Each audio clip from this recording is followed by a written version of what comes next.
गीता अध्याय 15 श्लोक 3 न रूपमस्येह तथोपलभ्यते नान्तो न चादिर्न च सम्प्रतिष्ठा अश्वत्थमेनं सुविरूढमूलमसङ्गशस्त्रेण दृढेन चित्वा न रूपमस्येह मवर आघात तथोपलभ्यते लवर आघात नांतो ना पूर्ण म्हणायचा न चादिर दीवर आघात न च संप्रतिष्ठा तीवर आघात येतो शेवटचा ठा संप्रतिष्ठा अश्वत्थमेनम अवर आघात श्ववर पण आघात अनुस्वाराचा म सुविरूढमूल रू दीर्घ आहे मू दीर्घ आहे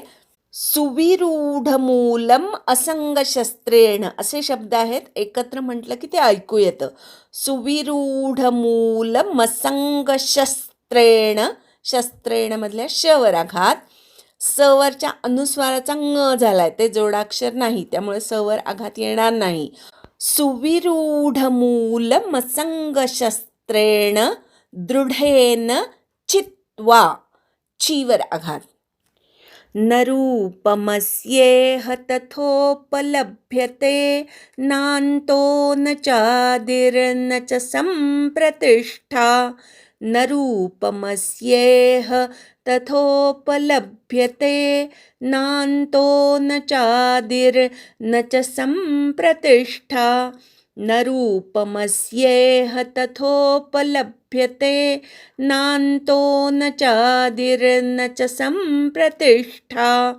न रूपमस्येह तथोपलभ्यते नान्तो न चादिर्न च सम्प्रतिष्ठा अश्वत्थमेनं सुविरूढमूलमसङ्गशस्त्रेण दृढेन चित्वा अश्वत्थमेनं सुविरूढमूलमसङ्गशस्त्रेण दृढेन चित्वा अश्वत्थमेनं सुविरूढमूलमसङ्गशस्त्रेण दृढेन चित्वा अश्वत्थमेनं सुविरूढमूलमसङ्गशस्त्रेण दृढेन चित्वा अश्वत्थमेनं सुविरूढमूलमसङ्गशस्त्रेण दृढेन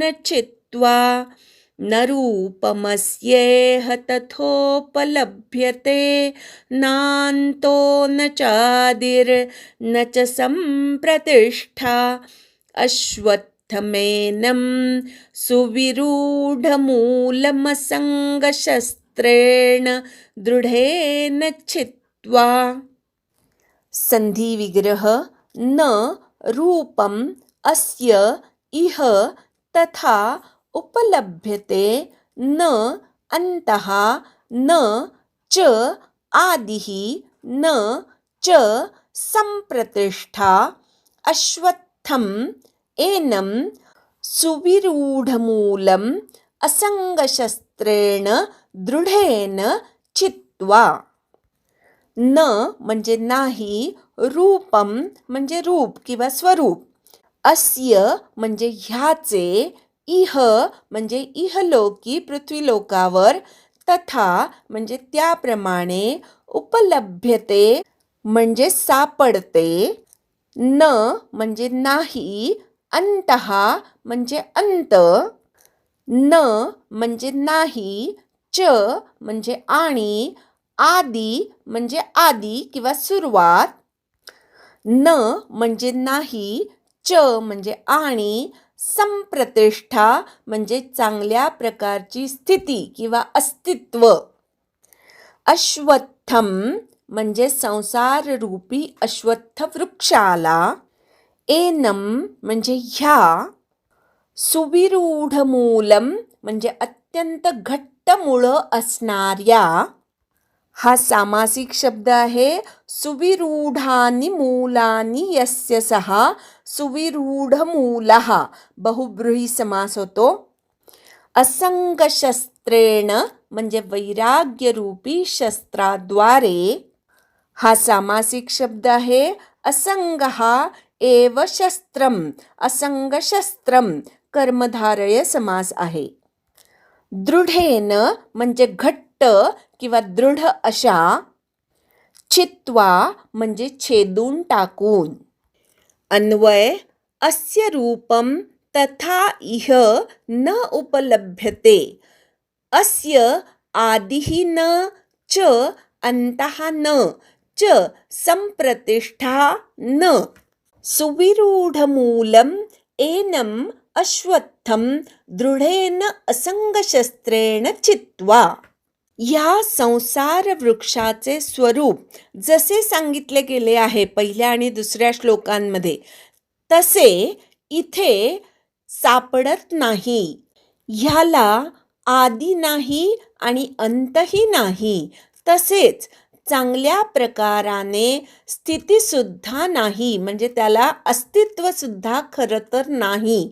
अत्यंत घट्ट मुळं असणाऱ्या ह्या संसाररूपी अश्वत्थ वृक्षाला घट्ट अशा दृढ अशा वैराग्यरूपी शस्त्राच्या द्वारे छेदून टाकून पुढे काय करावं ते पुढच्या श्लोकामध्ये येईल. या अध्यायाच्या पहिल्या आणि दुसऱ्या श्लोकामध्ये संसार वृक्षाचं भगवंतांनी वर्णन केलेलं आहे. वेदरूपी पानं आहेत, ब्रह्मदेव, इतर देवता ह्या याच्या मुख्य मुख्य शाखा आहेत. गुणांवर वाढणारी विषयरूपी पालवी ह्या वृक्षाला आहे. ह्या वृक्षाच्या फांद्या आणि मुळं खाली वर सगळीकडे पसरलेली आहेत आणि कर्माच्या अनुबंधाने जीवांना ह्या वृक्षाच्या ठिकाणी किंवा चांगल्या प्रकारे कर्मबंधांनी बांधून टाकणारी अशी मुळं खाली वर आहेत. हा सगळा भाग आपण पहिल्या आणि दुसऱ्या श्लोकामध्ये बघितला. आता भगवंत या तिसऱ्या श्लोकामध्ये सांगतात की अहो, एवढं सगळं वर्णन केलेला हा वृक्ष मुळी अस्तित्वातच नाही. हे सगळं एखादं स्वप्न बघावं आणि त्या स्वप्नाचं अगदी सखोलपणे वर्णन करावं तसं झालेलं आहे. किंवा मृगजळाची मोठी नदी, मग त्या नदीमध्ये मासे कोण, तिचे किनारे कोण इत्यादी सगळं वर्णन केल्यासारखं आहे. मृगजळालाच मुळात अस्तित्व नाही, त्यामुळे त्याची नदी आणि त्या नदीचं वर्णन हे सगळं खोटं ठरतं. त्याप्रमाणे हा संसार वृक्षच मुळी बदलणारा आहे. अश्वहा तिष्ठती, आजच्यासारखा उद्या मुळी त्या राहतच नाही. म्हणून या वृक्षाला संप्रतिष्ठा नाही, त्याचं खरं तर अस्तित्वच नाही, सतत त्याच्यामध्ये बदल होत आहेत. याची खालीवर वाढणारी मुळं जी आहेत, जी मनुष्य लोकामध्ये बांधून ठेवतात, ती मुळी अज्ञानरूपी मुळं आहेत. मूळ परमात्मा हे जे मूळ आहे ते ऊर्ध्व आहे, ते खाली वाढलेलं नाही. पण खाली वाढलेली जी अनेक मुळं आहेत, कर्मांच्या अनुबंधाने जीवांना बांधून टाकणारी, ती सगळी मुळं आपल्याला आपल्या साधनेच्या द्वारे छेदून या वृक्षाचा नाश करून मूळ परमात्म्यापर्यंत जायचं आहे. त्यामुळे भगवंत इथे सांगतात की अतिशय घट्ट वाढलेली ही मुळं असंगरूपी दृढ शस्त्राने छेदून टाकावीत. या वृक्षाचा आदी अंत आणि मध्य बघायला गेलं तर तो सापडत नाही. कधीपासून आपल्यासाठी संसार सुरू झालाय हे आपल्यालाच माहिती नाही. त्यामुळे आदी मध्य अंत या वृक्षाला नाही. त्याचप्रमाणे खरं तर या वृक्षाला अस्तित्वच नाही, संप्रतिष्ठा, चांगल्या प्रकारे प्रतिष्ठा नाही. हा वृक्ष जन्माला आला तोच मुळी अज्ञानामुळे आलेला आहे आणि हे अज्ञान हेच या वृक्षाचं अतिशय घट्ट असलेलं मुळं आहे आणि त्या मुळाला आता आपल्याला छेदून टाकायचं आहे. कसं छेदायचं आहे? तर वैराग्यरूपी शस्त्र हातात घेऊन हे अज्ञानरूपी मूळ आपल्याला छेदून त्याच्या पलीकडे असलेल्या परमात्म्यापर्यंत जाऊन पोहोचायचं आहे. आता इथे वैराग्य हे शस्त्र सांगितलेलं आहे आणि ते शस्त्र कसं असायला पाहिजे? तर दृढ असलं पाहिजे, घट्ट असलं पाहिजे, पटकन तकलादू असता उपयोगी नाही. आणि हे वैराग्यरूपी शस्त्र हातामध्ये घट्ट धरायचं आणि अज्ञानरूपी मुळांना छेदून टाकायचं. आता शस्त्रामध्ये जे जे असतं ते सगळं आपल्या वैराग्यामध्ये आणायचं आहे. वैराग्य कसं हवं?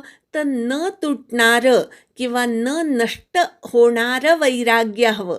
वैराग्य आपल्याला पण खूप वेळा येतं, पण बरेच वेळा आपलं वैराग्य हे स्मशान वैराग्य असतं.